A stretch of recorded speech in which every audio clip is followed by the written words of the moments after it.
Hey, it's Sri here. In today's video, I'm going to talk you through the number one belief that is destroying your marriage.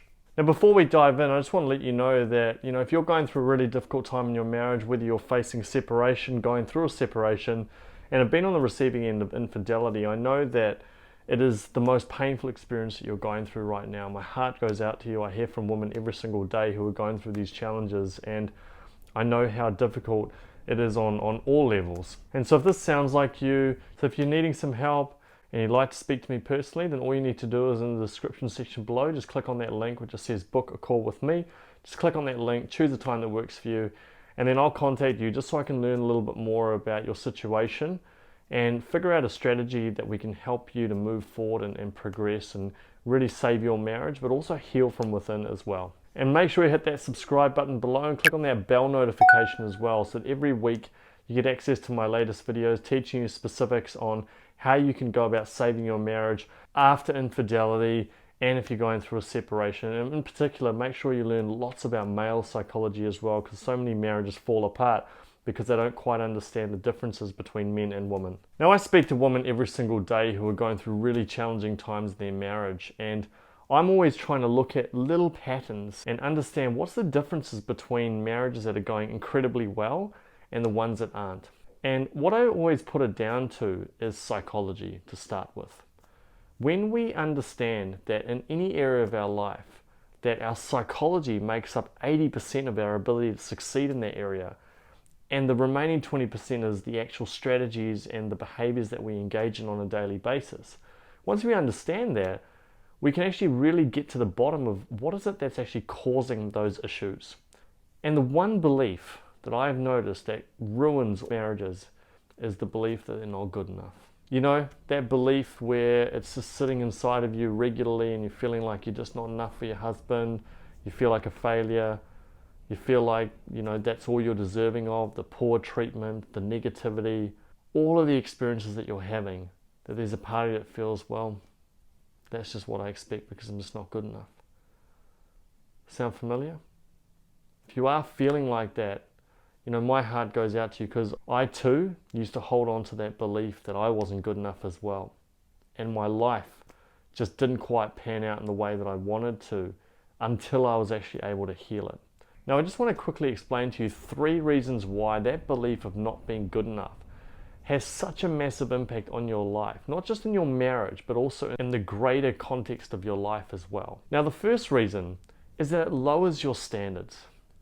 You see, when we believe we're not good enough, it doesn't matter if someone treats us poorly. Because we believe that we're not good enough, then if someone treats us poorly, it's not that they're acting like a bunch of idiots. It's not that they're acting poorly. It's that there's something wrong with us. We're not good enough, and so therefore we're the problem here, not them. And if we feel like it's our issue and it's our problem, then we're never ever going to hold people to a certain standard. We're always going to maintain some really low standards, because every type of behavior that we're a recipient of, that's what we're worth, that's what we're deserving of, because we're not good enough. And I see it regularly. People who may want to get some help, want to move forward in their life, and when it comes down to actually taking action, they don't. They sabotage their ability to move forward. And the reason is they feel like, hey, there's no point in me even trying because I'm just not good enough. I won't be able to get the results. Other people might get the results, but I'm not. It's almost like they're cursed or something. It's a really difficult place. And once again, there's no judgment, because I've been there myself and I know what that feels like. But that's the first reason why that belief is such an issue. The second reason is that people pick up on that energy. Okay, what I mean by that is that if we're always feeling like, we're not good enough, then not only does our physical body often reflect that. So in other words, our shoulders might be a little bit drooped, our breathing might be quite shallow because we're so tense and anxious. We're just feeling flat. Our energy lowers. And people actually pick up on those energies. And so what happens is we end up attracting individuals that prey upon that kind of energy, that prey upon that belief that other people hold that they're not good enough. And so if they feel like they're not good enough, then that gives that person the permission to treat them poorly. And it's almost like we become a magnet for that kind of behavior. Now, I know that might be a little bit difficult to hear, but I see a direct correlation between what we hold on the inside in terms of our beliefs and the types of people that we attract into our lives. Now, it's not a perfect science. Every time you actually feel that belief of not being good enough doesn't mean you're going to continuously attract person after person after person who actually treats you like that. You're probably going to attract some people in your life that are very caring. But the thing is you're always going to sabotage those relationships because you're always holding on to that feeling of, well, I'm not good enough, so why would they want to spend time with me? And then we get drawn to that connection with someone who is initially somewhat nice to us, and then over time they treat us poorly. And once again, our beliefs of not being good enough end up sabotaging that relationship, or that person continues to treat us in a really, really poor way, and we feel like, well, hey, that's just what we're deserving of, that's what we're worthy of. And I'm here to tell you that you absolutely are worthy and good enough of being treated in a beautiful way, and that's what you deserve. Which leads me to point 3, where our life ultimately becomes a complete mirror of what we're feeling on the inside. If you feel like you're not good enough, it's going to impact all areas of your life. Your work, your family, your marriage, your career, etc. Whatever it is, you're going to feel like you're not good enough. And so therefore life is going to continue to reflect that. Now, whether that's in the form of attracting circumstances into your life, or whether that's you acting in ways that represent the feelings that you aren't good enough as a person. So maybe you don't take the actions that you should. Maybe you don't go for that special audition because you feel like you're a failure. Maybe you don't take that job because you just don't think you're going to be good enough to actually succeed in it. Whatever it is, your life is going to be a reflection of how you feel on the inside. So now that we understand the issues around that belief of not being good enough, what do we do from here? Well, here's 3 points I'm going to raise right now in terms of what you need to do to move forward. The first point is that you need to logically remind yourself that you are good enough.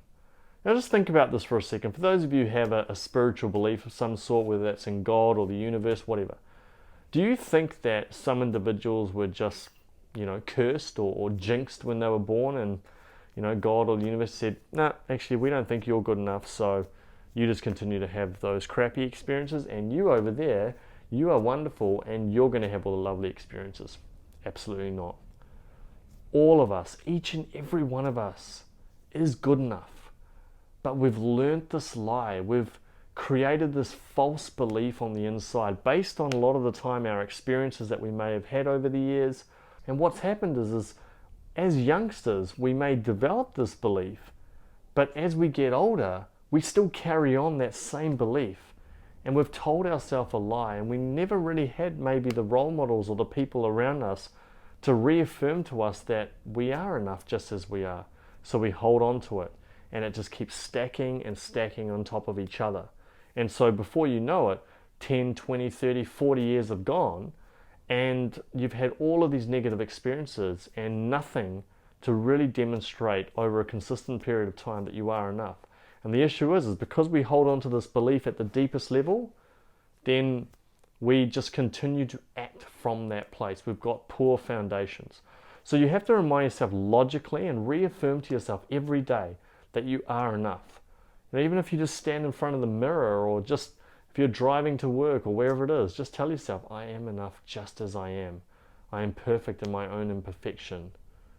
All of these affirmations are just a really good starting point just to get moving forward. They're not going to help to create shifts completely long term, but they're going to give you some momentum moving forward. Now, the second action you need to take is you get into a practice of filling your bucket up. Get into a bit of a routine every single day of doing things that actually fill you up. What brings you joy? What makes you feel alive? Do those things, practice those things. Some of you it might be maybe singing. For some of you it may be painting. For some of you it may just be going and spending a bit of time in nature. Whatever it is, give yourself that time to really fill your own bucket up. It is so, so important. And thirdly, what you want to be doing is focusing on long-term healing and not short-term pleasure. See, one of the things that I observe a lot is when people hold on to that belief of not being good enough, they tend to hide away from doing the deep development work. And what they tend to do is look to those little short-term band-aid fixes or just little crumbs which fill them up for a short period of time. One of the things I see online a lot is that you see these little infographics or little affirmations that are posted on Instagram a lot. And whilst those are lovely, and I encourage you to continue reading those, all they do is just give you this little burst of energy and just make you feel like, yeah, that's true, I am enough or whatever. But then we read it, we get a little bit of it, and then life goes on and we continue down that same negative path. What we want to be doing is remembering that yes, we want to incorporate those things, but we have to commit to a path of long-term healing. Make sure that you're really diving into your own growth. Understand what's going on at that deeper level emotionally and mentally and physically and spiritually. Once you do that healing, once you understand the behaviors that are going on in your marriage, and you really make a commitment to your own growth, I am telling you now, transformation is inevitable. It will happen if you commit yourself to your growth. It's not easy, it can take time, but I promise you it works. It really does. And that's the very reason why I've created my Authentic Relationship System training program. It's an amazing program where I've taken all the experiences that I've had over my years. I've taken all the learnings I've got from working with clients for the last decade. I've really made sure that I've understood exactly what pain that individuals go through in marriages and in their lives, and have created this incredible program that goes step by step to help you to create that healing on the inside, which then is naturally reflected in your marriage and in your life. It's a really powerful program, and one that I know that you'll absolutely love. So if it's something that feels right for you, if you resonate with my material and you connect with my work, then I'd love the opportunity to speak to you.